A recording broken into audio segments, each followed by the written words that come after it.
Strike in Gaza City killed a noted photojournalist and 9 others. Imagine facing an enemy that hides beneath the ground, launching attacks from invisible strongholds.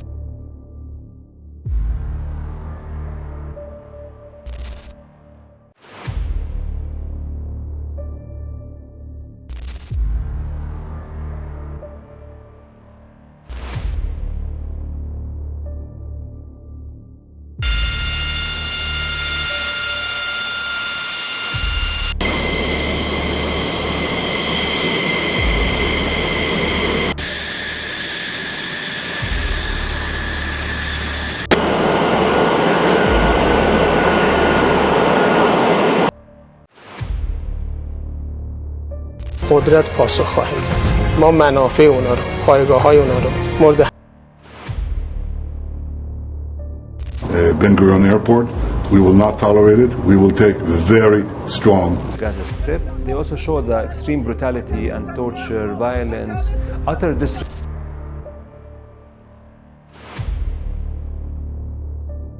Join in to help, but for several children, it was too late. Denied the reports, and the truth became muddled in the fog of war.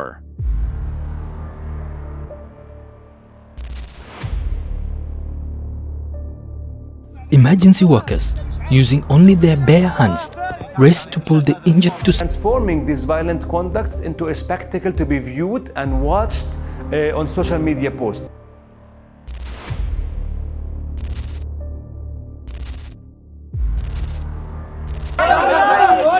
a desperate effort to rescue civilians trapped. Look at what we're doing to Palestinians in Gaza.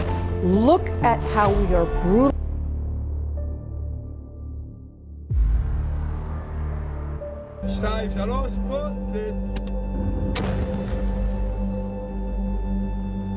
My heart stopped. The pain vanished. Suddenly, I was floating above my own body, watching the chaos below. But what came next? The blinding light, the voice that wasn't a voice, the love so vast it shattered every fear I'd ever known, was beyond anything I could have imagined. This is what happens when you cross over, and why I begged not to come back. Have you ever wondered what awaits us after death? My journey beyond the veil revealed shocking truths. Hit like, share your thoughts below, and subscribe for more mind-blowing spiritual revelations.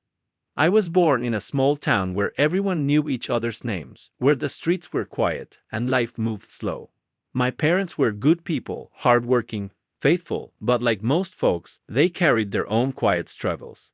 I didn't grow up with much, but we had enough. Enough food, enough love, though sometimes I wonder if I ever really believed that last part. From the time I was little, I never felt like I measured up. Not to my older brother, who seemed to excel at everything without trying. Not to the kids at school who wore the right clothes and said the right things. I was always too much or not enough, too loud, too quiet, too awkward, too eager. By the time I hit my teens, that feeling had dug deep roots. I started believing there was something fundamentally wrong with me, something that needed fixing. I chased after anything that might make me feel whole, grades, approval, relationships. But no matter what I did, the emptiness followed me. I'd lie awake at night, wondering if this was all there was, if I was just meant to keep pretending until I finally got it right. Church told me God loved me, but I couldn't reconcile that with the shame that sat heavy in my chest. If He loved me, why did I feel so lost? Then came the coping, the things I did to numb the ache. For some people, it's drinking. For others, it's work or anger or disappearing into fantasies. For me, it was control. I needed to control something, anything, because my life felt like it was slipping through my fingers. That's how the sickness started. At first, it was just skipping meals here and there, then punishing myself for every mistake, every perceived failure. By the time I realized how deep I was in, it had become my normal. The years passed. I got jobs, I fell in love. I built a life that looked fine from the outside. But inside, I was exhausted. The voice in my head never stopped whispering that I was failing, that I was unworthy, that I was one misstep away from being exposed as a fraud. I was so tired. And then, the breaking point. It wasn't dramatic, not really. No sirens, no screams.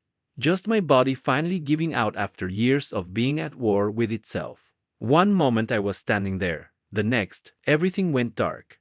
I didn't know it then, but that was the moment everything changed. That was the moment I died. Looking back now, I see how all those years of doubt, of searching, were leading me somewhere. I just never expected where. 1 second I was gasping for air, my heart pounding so hard I thought it would burst through my chest. The next, silence, complete, weightless silence. I remember the exact moment my body gave up. There was pain at first, sharp and terrifying, like every nerve was on fire. Then, all at once, it stopped. Just stopped. I felt myself slump forward, but strangely, I didn't hit the ground. Instead, it was like floating upward, slow and effortless, like a balloon cut loose from its string. Then I saw it, my body, crumpled on the floor, pale and still. Someone was shouting, shaking me, but I wasn't there anymore. I was above it all, watching like it was some scene from a movie. That's when it hit me. I'm not that. That shell on the ground, the one with my face, my hands, it wasn't me. At first, panic surged through me. This wasn't supposed to happen. People don't just float away from themselves. I tried to scream, to reach down and claw my way back into that body, but I had no voice, no hands. I was just awareness. Pure, raw awareness, untethered.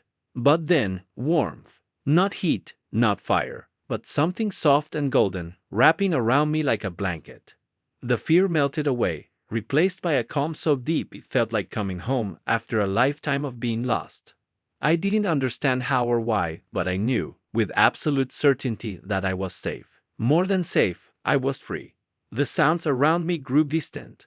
The shouts, the chaos, the beeping of machines, when had those gotten there? It all faded into background noise. None of it mattered anymore. Because for the first time in my life, there was no pain, no doubt, no weight, just peace. And then, without warning, the light came. Not a light you see with eyes, but something brighter, purer, like love made visible. It pulled me in, and without hesitation, I let go. Whatever was coming next, I wasn't afraid anymore. I thought death would be the end. Turns out it was just the beginning. From where I floated near the ceiling, everything looked strangely clear, sharper than real life, like the world had been scrubbed clean of shadows. Below me, paramedics worked frantically over my body.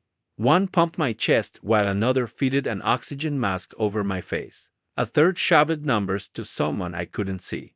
Their movements were hurried but precise, like dancers in some macabre ballet. What struck me most was their faces.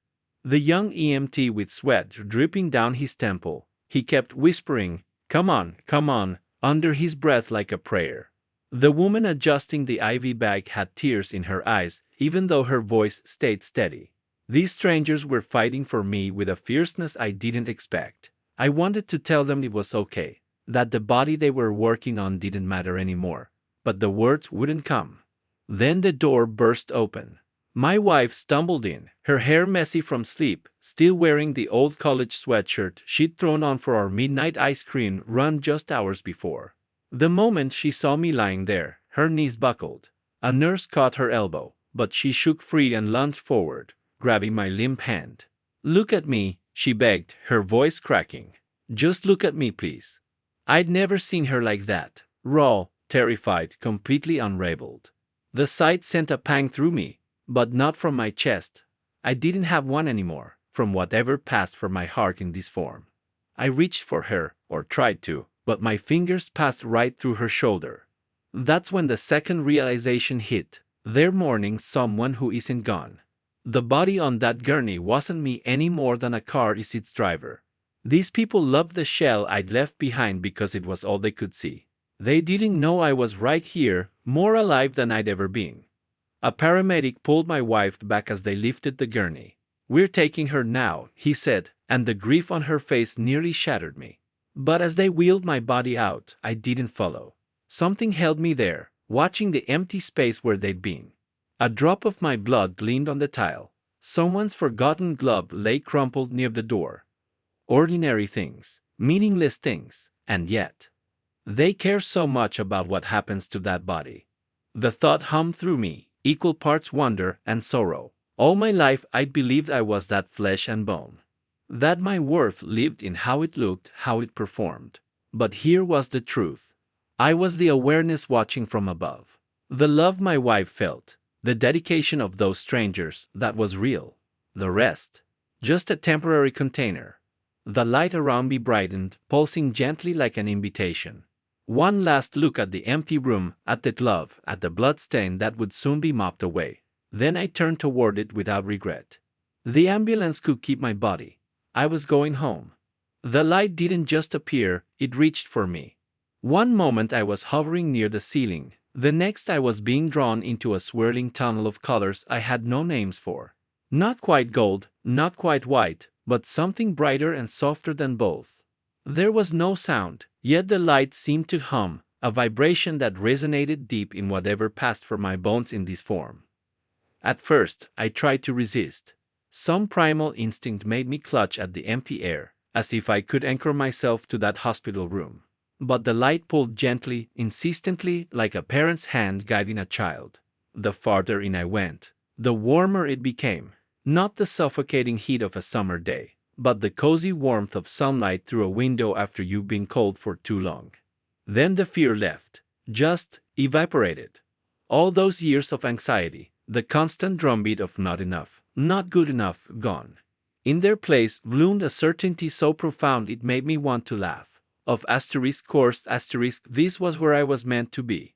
Of course I was safe. How had I ever doubted? The tunnel walls shimmered around me, alive with movement. Glimpses of something flickered at the edges. Faces, landscapes? I couldn't tell, but each flash sent a jolt of recognition through me, like spotting an old friend in a crowd. Then, a presence, not ahead of me, not beside me, but within the light itself. At first it had no shape, just an impression of immense, quiet strength. But as I drew closer, the light coalesced into a figure so radiant it should have hurt to look at, yet somehow didn't. Not an angel with wings like in paintings, not an old man on a throne. Just light-given kindness. "Welcome home," it said, except no lips moved, no sound waves traveled. The words simply were, vibrating through me like a struck bell. I tried to speak, to ask where I was, who they were, but my thoughts were answered before they fully formed. "You know me," the presence murmured. "You always have." And I did. Not with my mind, but with something deeper. This was the voice that had whispered comfort when I cried myself to sleep at 16. The steady hand that had kept me from stepping into traffic that rainy afternoon I wasn't paying attention. The sudden warmth in my chest during rare moments when life felt beautiful for no reason. Tears streamed down my face, or would have if I'd had a face here. Every wound I'd ever carried, every secret shame, rose to the surface and was met with absolute, unshakable love. Not forgiveness, because there was nothing to forgive. Just understanding so complete it dissolved every scar. The being extended a hand, or something like a hand, and as I reached to take it, our connection deepened. Images flooded me. A time I'd bought coffee for a crying stranger at the airport. The afternoon I sat with my grandmother as she took her last breath. The night I whispered, "I love you," to my sleeping daughter simply because the feeling overwhelmed me. These, the presence whispered, are the moments that shaped eternity. All my life I chased achievements, accolades, the approval of others. Yet here, in this blinding light, none of that mattered. Only the love. Only the quiet, ordinary instants when I let my heart lead. The being drew me closer, and as we moved deeper into the light, the last remnants of my fear fell away. I wasn't being judged, I wasn't being tested, I was simply remembered and loved.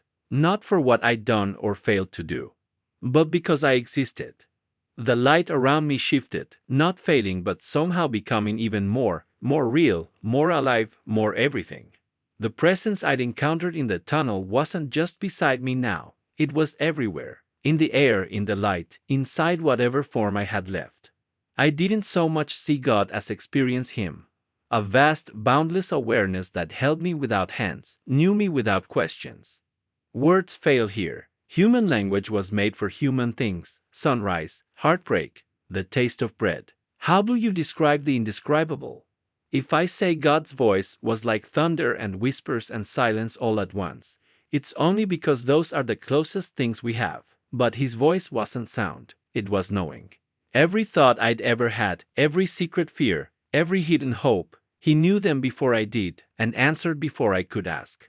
And what he said, no, what he was, undid me completely. You are loved. Not you are loved if. Not you are loved when. Just loved. Full stop. All my life I'd carried this invisible ledger. Every failure on one side, every scrap of worthiness on the other, always coming up short. But here, in this light, the ledger didn't exist. The shame I'd worn like a second skin. Gone.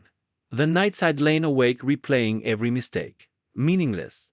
A memory surfaced, me at 7 years old, stealing a candy bar from the corner store. The crushing guilt afterward, the fear of hellfire. Now, God showed it to me again.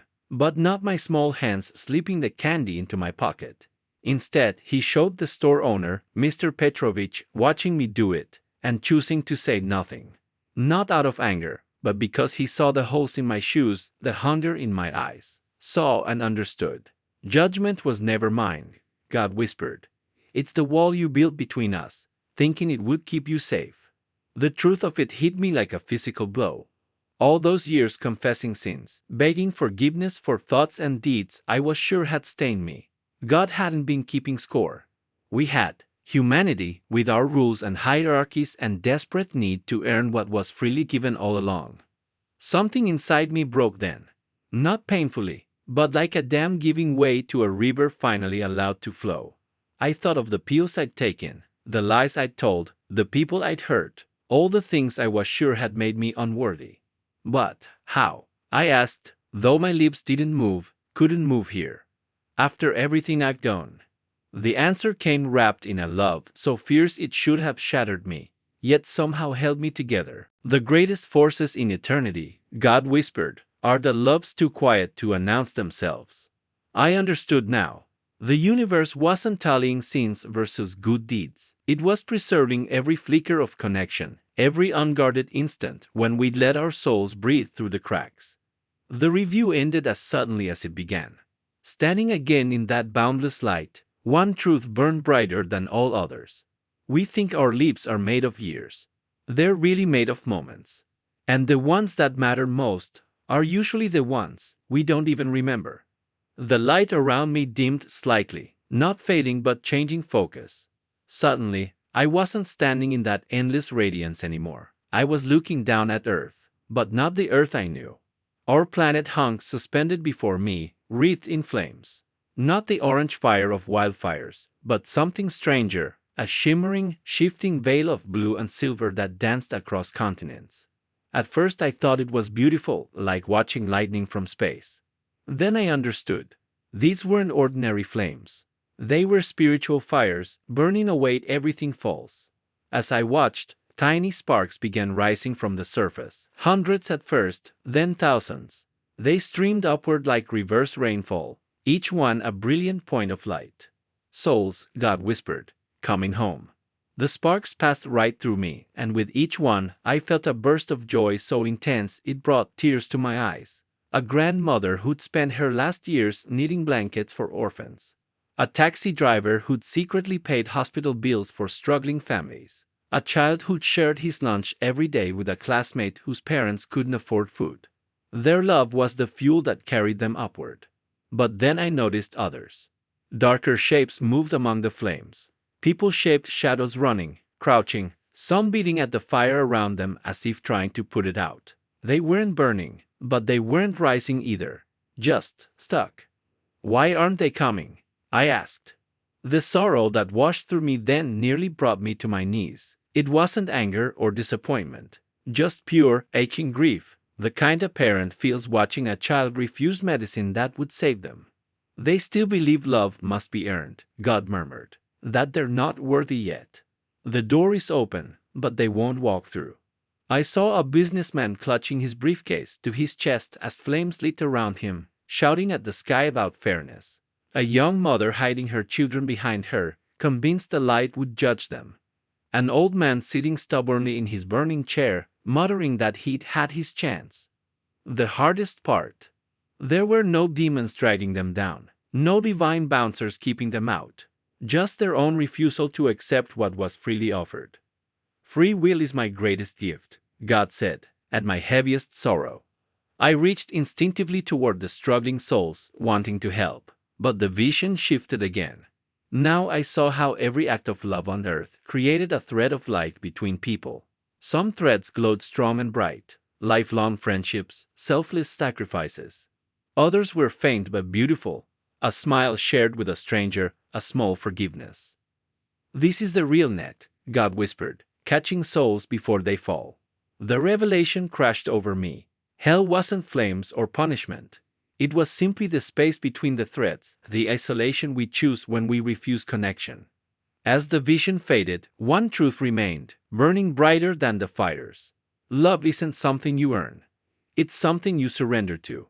And the only thing keeping anyone out of heaven is their own stubborn insistence that they need to find another way in. The moment God said, "You must go back," my entire being recoiled. It felt like being asked to crawl into a coffin after breathing open sky. That light, that love, how could I leave it? I wasn't just resisting, I was terrified. Earth meant pain, struggle, the heavy weight of flesh and failure. Here I was free. "Please," I begged, though no words left me. "Don't make me go." The answer came wrapped in sorrow and certainty. "They need to hear what you've seen." Before I could protest, the tunnel reappeared, but this time I was moving backward. The light dimmed, the warmth faded, and then the darkness came. Not empty darkness, hungry darkness. Shadowy hands grabbed at me as I fell, cold fingers clutching my ankles, my wrists, my throat. They didn't speak, but their message pulsed through me like a scream. "You don't belong there anymore. You'll fail. They'll never believe you." I thrashed against them, but the more I fought, the tighter they clung. Their grip siphoned the light from me, leaving doubt in its place. What if I couldn't explain what I'd seen? What if no one listened? The hands pulled harder, whispering that I'd be alone forever, trapped between worlds. Then, a spark.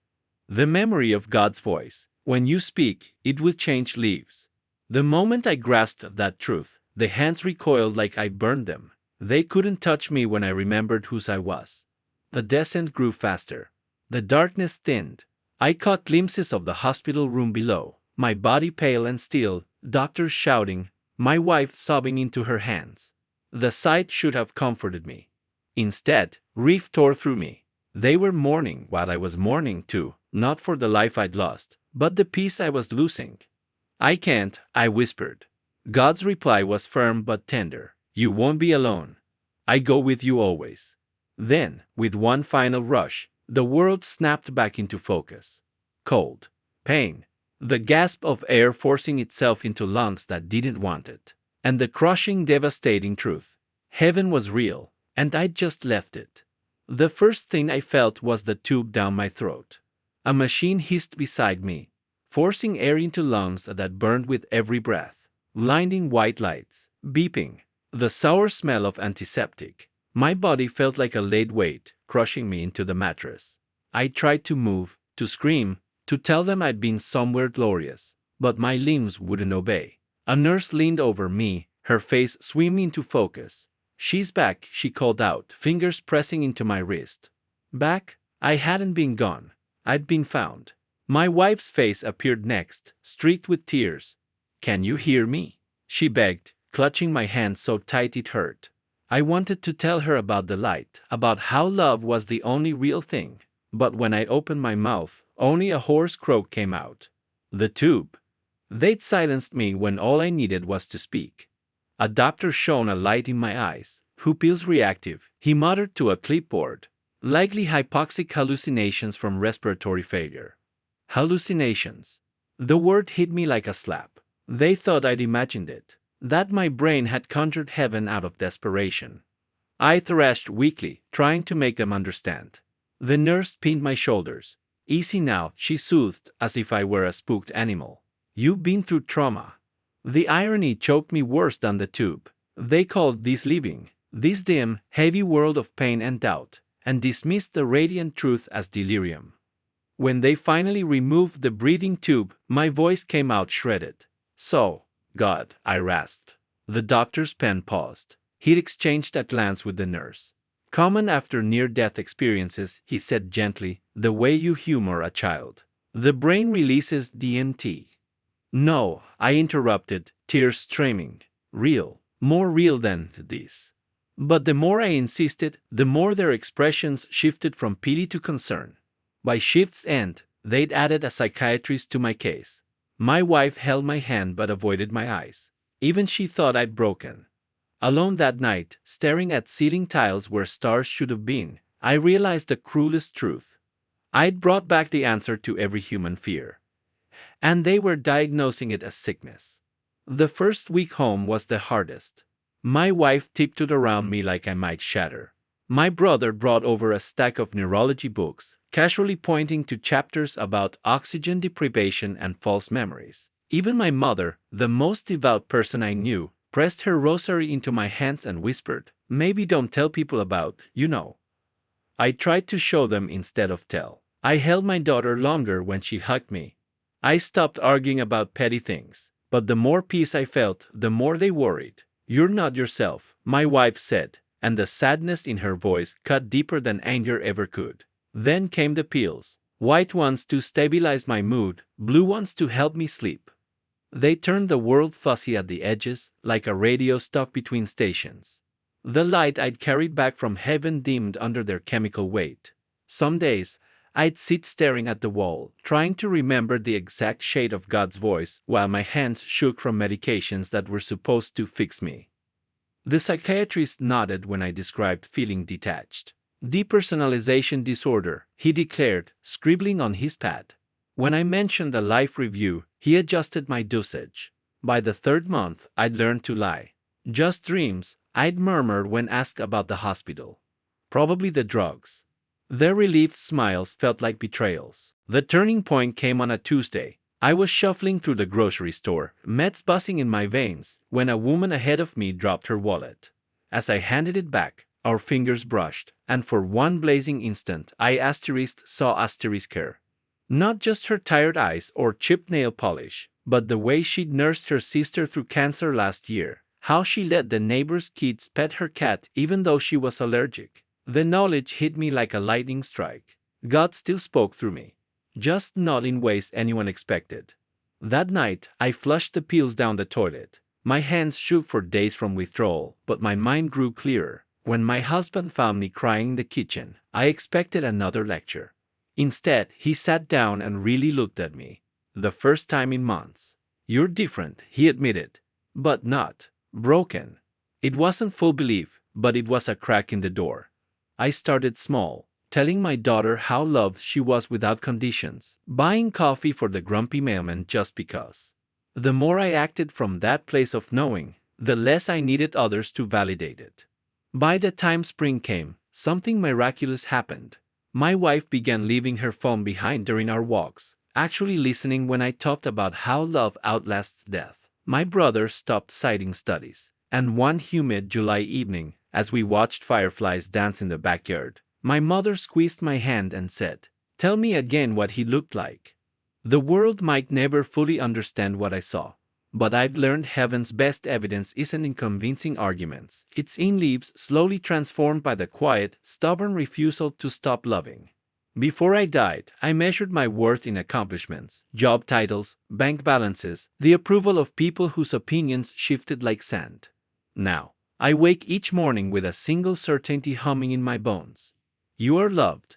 You are enough, just as you are. That truth rewired everything. I quit my high-pressure finance job last year. The corner office, the six-figure salary, none of it mattered compared to what I'd seen. Now I volunteer at hospice, holding the hands of the dying when their families are too afraid to.